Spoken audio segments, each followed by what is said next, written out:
Out here, this used to be an old homestead, and this is the path that takes you over to where the old house used to be, which was much closer to the street back in the day.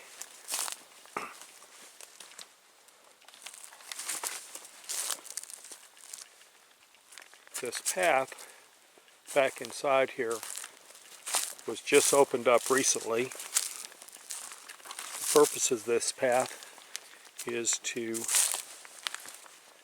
make walking to the well possible.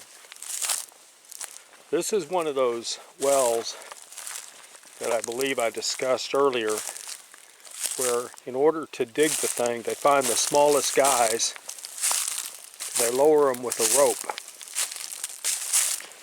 They dig until they wear out, lifting buckets of dirt out. And as they dig down, they successively add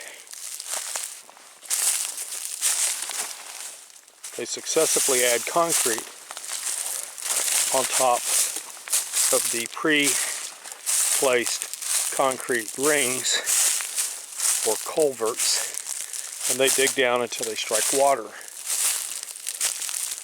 According to the material that I've read, most of these wells are very short-lived. The reason being is that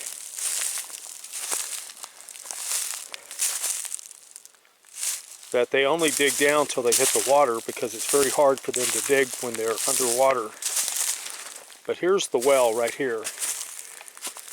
That old bucket is from who knows what. This thing is about 24 inches in diameter, and it is about 20 feet deep.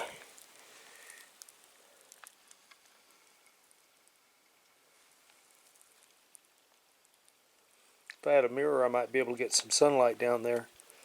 It has never had water that I've ever seen. Meanwhile, earlier I discussed all the mylar balloons that come down. Here's another one. These things came down for months last year sometime. And here's another one.